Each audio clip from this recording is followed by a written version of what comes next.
Bonjour, comment ça va? Ça va bien? Excellent.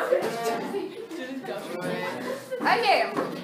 Donc, pendant que je vais prendre les présences, les absents, vous pouvez regarder ce qu'on fait aujourd'hui au tableau. Donc, tout d'abord, l'activité que vous attendiez tous, c'est une activité de conjugaison. Yeah! Ensuite, mais il va y avoir une partie en équipe. Ça, je sais que vous aimez ça, être en équipe. Ensuite, on va faire un retour sur l'évaluation en lecture. J'aurai tapé mon salaud. Je les ai corrigés. Je vais vous les remettre. Est-ce que c'est bon? Ça va. Ouais, c'est bon, je pense. Puis, il y a des questions qui ont été plus difficiles. Mais c'est pour ça qu'on va faire un retour en groupe. Donc, il y a des questions, tout le monde les a eues. Il y a certains éléments qui ont été plus difficiles que j'ai vus dans la correction. Mais on va faire un retour en groupe pour vraiment se dire, OK, moi, c'était plus à ce niveau-là, j'ai eu de la difficulté vendredi. L'examen sur Agatha Christie, qu'est-ce que je peux faire pour mieux me préparer, que ça soit parfait. Puis la dernière activité, j'ai juste écrit roman, mais je vais vous en parler, qui est rendu en la main au moins au chapitre 23. Ben moi, j'ai fini. OK. Toute cette moitié-là de la classe, vous êtes encore en retard par rapport à notre échéancier. Ouais. OK. Parce que là, ce que j'ai prévu, je vais vous en parler parce qu'en fait, moi, les cours que je donne, c'est pour vous, c'est pas pour moi. Ce que j'avais prévu, c'était qu'on mette à jour notre réseau de personnages jusqu'au chapitre 23. Donc, juste avant vraiment le dénouement où on découvre le meurtrier. Je voulais qu'on le mette à jour parce qu'il y a plein de nouveaux liens qui sont apparus. OK, c'est qui Ursula Bourne? C'est quoi le lien entre Ralph et différents personnages? Mais là, c'est quoi votre opinion là-dessus? Est-ce que vous préférez avoir du temps de lecture ou vous voulez faire l'activité de réseau de personnages? Comme levez la main, on va faire un vote. Comme vous savez, moi j'aime ça la démocratie. Levez la main si vous voulez lire individuellement pendant les 15 dernières minutes. Ouais, OK. C'est quand même une majorité. Ce qu'on va faire dans ce cas-là, à la fin de la période, ça va être de la lecture pour bien avancer avant l'examen. Puis ceux qui sont déjà, peut-être, qui ont terminé le roman, ou qui avaient plutôt envie de réfléchir au personnage, je viendrai vous voir. Si vous n'avez pas trop envie de continuer à lire parce que vous avez terminé, je viendrai vous voir puis je vous donnerai des pistes sur comment mettre à jour son réseau de personnages. Puis vous, ça va vous donner quand même un avantage parce que le réseau de personnages, vous y avez droit à l'examen. Donc ceux qui veulent lire, vous lirez. Ceux qui veulent faire l'activité de réseau de personnages pour avoir cet outil-là à l'examen, je viendrai vous voir vu que quand même la majorité de la classe voulait lire. Oui, Jacob? Donc, on va lire. À la fin, il va y avoir un temps de lecture, mais sinon, c'est l'activité. Mais là, je vois que beaucoup de personnes voudraient lire. Bon, ça sera pas long. Léa, Véron, puis Sophia,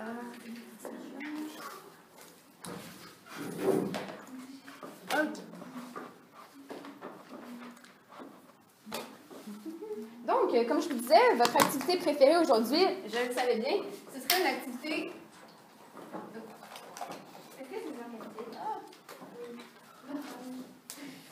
Ce serait une activité de conjugaison. Pourquoi on fait ça, vous pensez? Pour écrire votre texte, effectivement. Puis, juste en général, pour vous aider à faire de moins en moins de fautes, là, vous êtes en deuxième secondaire, vous avez encore du chemin à parcourir dans le cours de français, mais petit à petit, on fait des fois des petits bouts de grammaire, des petits bouts un peu de, justement, de verbes, conjugaison, puis ça va devenir de plus en plus facile.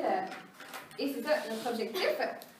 Puis, là, je viens réactiver un petit peu ce qu'on avait mentionné la semaine passée. On avait parlé des différents temps de verbe qu'on peut utiliser dans un récit policier. Donc, ils sont écrits ici, passé simple, imparfait et présent.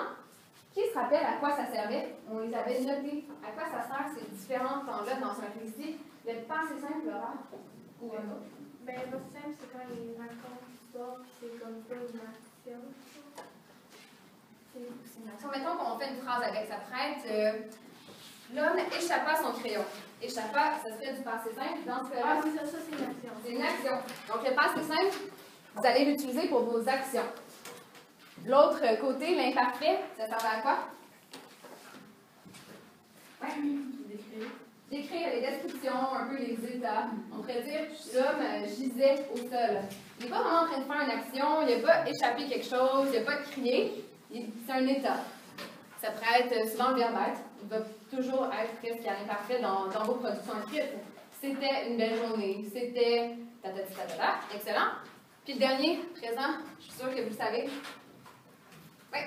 Les dialogues. Les dialogues.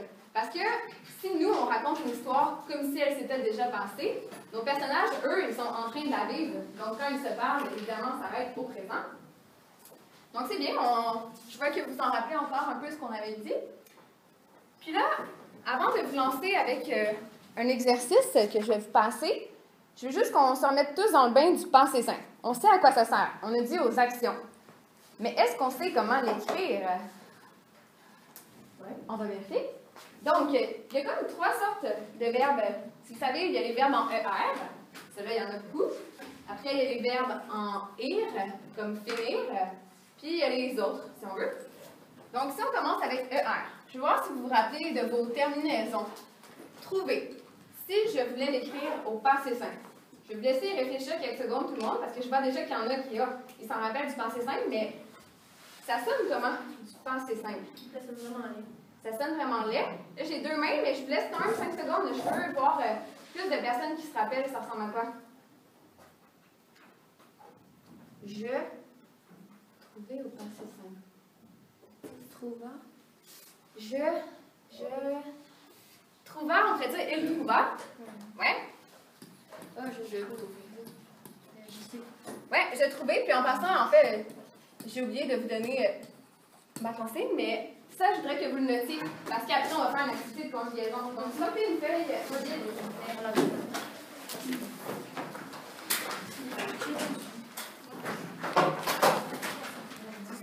Je vois que là, c'est un peu loin, les terminaisons, donc on va en avoir besoin.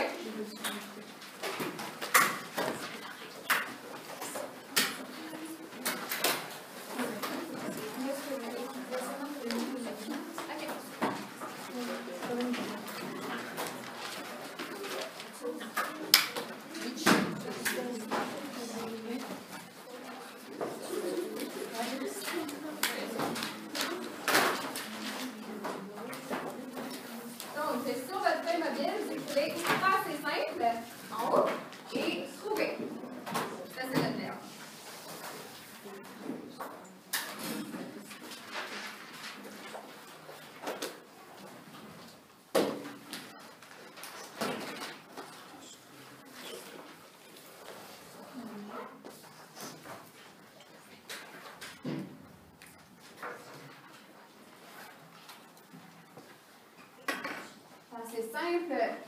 En haut, c'est simple. Notre verbe, c'est trouver. Là, je vois déjà, je tuais une nouvelle sur vos feuilles, c'est excellent.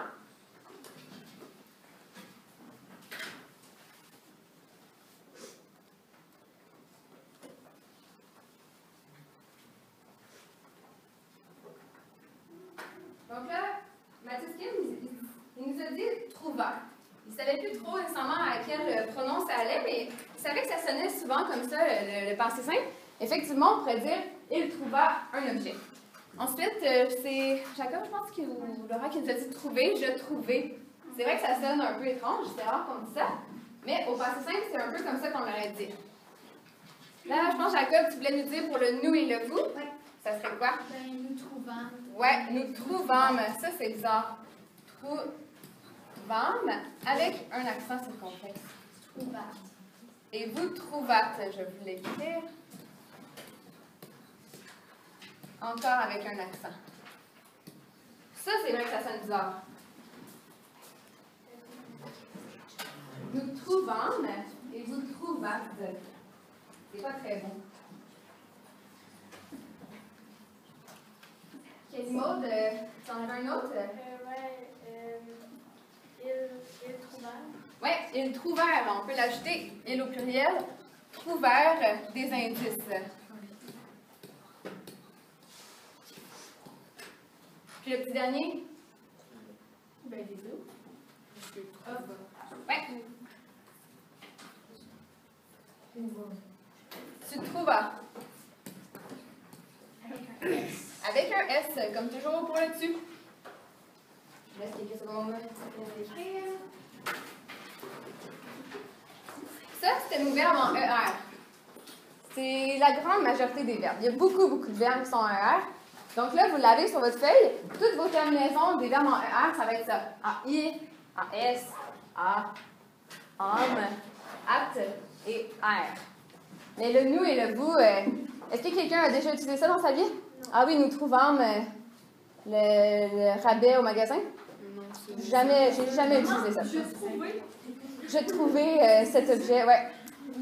C'est vrai que ça sonne bizarre, pourquoi on n'utilise pas ça, mais dans la littérature, on l'utilise. Un autre verbe, cette fois en... Ouais. Pourquoi on n'écrit pas de la même façon dont on parle? C'est un peu plus facile. Oui, mais c'est pas ça. Le passé simple, en fait, c'est un temps comme littéraire, si on veut. C'est un temps... Oui, mais pourquoi on ne parle pas comme passé simple? Ça, c'est à cause de l'évolution un peu de la langue française. Tout ce qui existe en français, souvent, il y a justement des lettres muettes. Comme si je dis un homme. Ça commence par quelle lettre, un homme? Un H. Mais on ne l'entend pas. Toutes ces choses-là étranges un peu de la langue française, moi, j'ai appris ça à l'université, c'est à cause de l'évolution de notre langue depuis le 15e siècle. Dans le temps, les lettres muettes ou les temps de verbes étranges qu'on n'utilise plus, ça existait. Ouais, donc, par exemple, je ne sais pas comment ça sonnait, là, homme avec un H, peut-être qu'il faisait, ouais, homme, ou je ne sais pas. Mais aux terminaisons, des fois, qu'on se dit, encore d'autres lettres muettes étranges, un E final, ou le S pour le pluriel, même ça, là, c'est toutes des choses que, pourquoi ça existe? Pourquoi il y a ça? Dans le temps, ça avait une utilité. Puis là, évidemment, bon, ben, la société évolue. Nous, en tant qu'humains, on évolue, notre langage évolue, mais l'écriture, elle, est restée comme figée. Ouais, c'est une excellente question.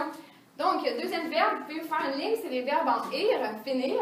Comment on dit l'homme en H? Homme, quoi? Comment on dit l'homme avec le H? Je sais pas, j'étais pas là au 16e siècle. Peut-être qu'il faisait vraiment comme homme, je sais pas, mais. Ah, c'est ça, avec un H? Je sais pas, c'est une bonne question. On va aller regarder des œuvres sur l'évolution de la langue française, mais c'est un sujet très intéressant, effectivement. Laura, c'était pour finir? Oui, ça serait quoi du sens complet? Oui, puis on va l'écrire, puis tout le monde va l'écrire. Je finis. Oui, ça c'est comme au présent, ça sonne pareil. Tu finis. Même chose, c'est comme du présent. Il finit. Jusque-là, on ne voit pas trop la différence entre le passé simple, mais là, Est-ce que je peux dire aussi? Oui, ça va se corser, vous allez voir. Nous finîmes. Nous finîmes. Oui, c'est ça. Excellent. Vous finissez. Il finit. Vous finissez. Ça, c'est pas très beau. Il finit. Encore une fois, on n'oublie pas à nous et vous l'accent circonflexe. Je ne sais pas si vous voyez. Ici, là, je les ai mis en rouge.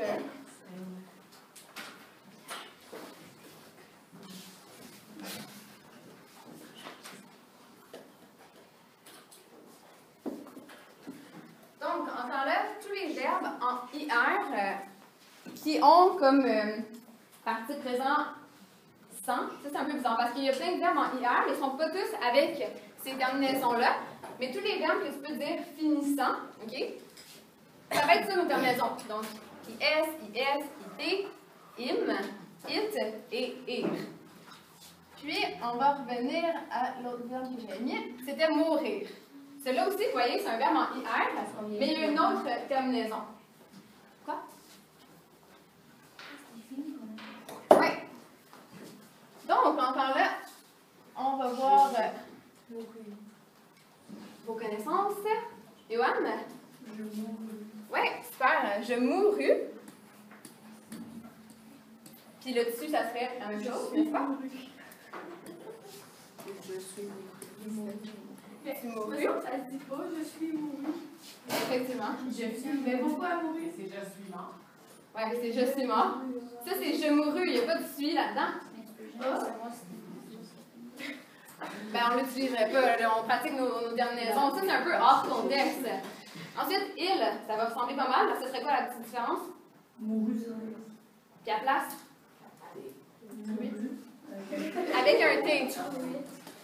Il mourut d'un arrêt cardiaque. Il mourut assassiné par, je ne sais pas qui, par Roger Ackroyd. Ensuite, le nous et le vous, ça c'est nos petits bizarres. Oui, nous mourûmes. Puis encore là, est-ce que vous pensez qu'il va y avoir un accent circonflexe? Où? Oui.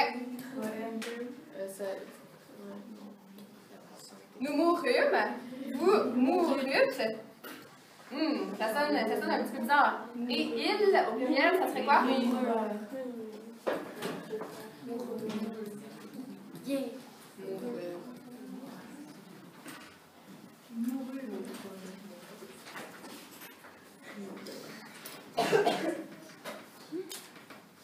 Donc, ouais, je suis vraiment fière de vous. Je vois que c'était pas trop loin finalement de passer simple. On sait que ça sonne bizarre, mais on le voit souvent quand on lit des romans. C'est souvent ça qui est utilisé. Donc, même si on ne se pratique pas le soir à faire nos terminaisons, on s'en rappelle un peu, ça ressemble à quoi? Oui?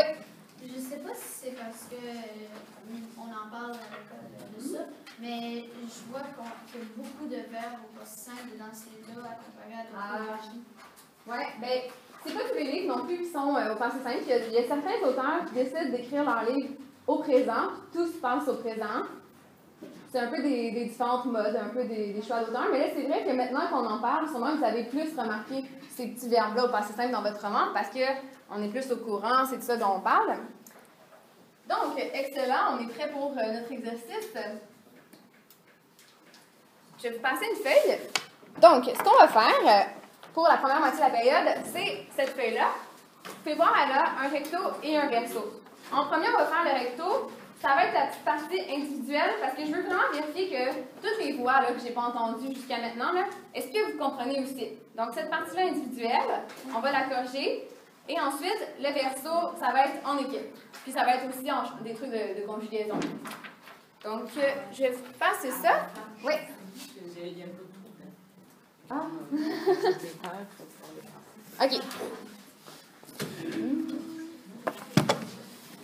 Bon, ben, je vais vous expliquer un peu ça va être quoi la feuille en attendant pendant qu'on fait des coups pour que vous puissiez le mettre prêt dans le Sur la feuille, ce qu'on fait individuellement, c'est un petit texte. Et la consigne, c'est écrit sur la feuille, vous allez voir, ça dit surligner les verbes au passé simple. Donc, en premier, est-ce que tu les trouves? Surligne-les.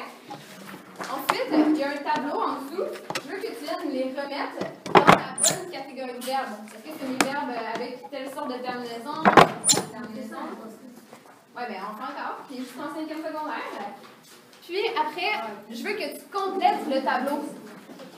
Donc, quand tu as replacé tous les verbes au passé simple qui sont dans le texte, dans ton tableau, il va rester des cases vides. Toi, pense à d'autres verbes qui ont ces terminaisons-là. Donc, soyez imaginatifs. Trouvez-moi des verbes vomir. Tu vas recevoir la fille. Ah, non, regarde, je vais prendre ta fille dans les bons. Ça, c'est ce que vous avez dessus. En haut, il y a un texte. Souligner les verbes au passé simple. Ici, il y a un petit tableau. Tu viens les placer selon la bonne terminaison. Puis, il va rester des cases vides. Avec ton imagination, tu penses à d'autres verbes qui ont ces terminaisons-là. Puis, tu les ajoutes. Et dans peut-être 10 minutes, on va faire un retour.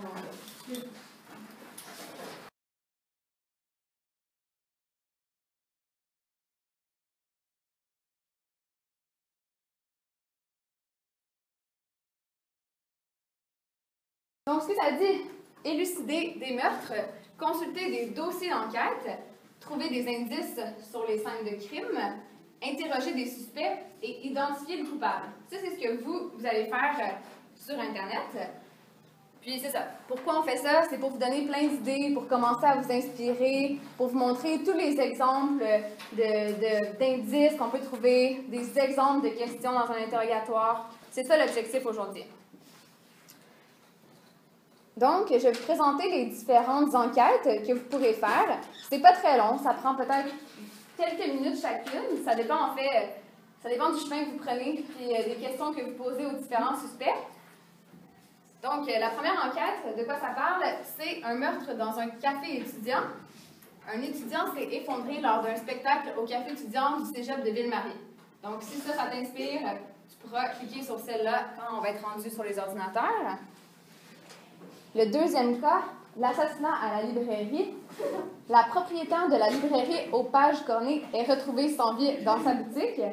Donc, si ça, c'est quelque chose que tu as envie Si ça, tu veux enquêter là-dessus, tu cliqueras sur l'assassinat à la librairie. Ensuite, un meurtre dans une salle de serveur. Ça, c'est des trucs d'informatique. Marc-André Soriol, 35 ans, est retrouvé sans vie dans la salle des servants de la compagnie Blitzen et Cooper. Donc, une troisième enquête que vous pouvez choisir. Ensuite, homicide dans le garage des Rousseaux. Maxime Tremblay, 16 ans, a trouvé la mort à la suite de multiples coups à la tête dans le garage de son voisin. Que s'est-il passé? C'est un peu morbide. La dernière enquête qui vous est proposée aujourd'hui sur le site de l'émission Mensonge, c'est un meurtre au collège Saint-Jean-de-la-Croix. Thomas Biron, un enseignant de mathématiques, est retrouvé sans vie dans la salle des professeurs. Qui a mis fin à ses jours? C'est à vous de le découvrir. Donc, il y en a 5. Ça se peut que tu aies le temps d'en faire plusieurs. Ça se peut que tu aies le temps d'en faire juste une.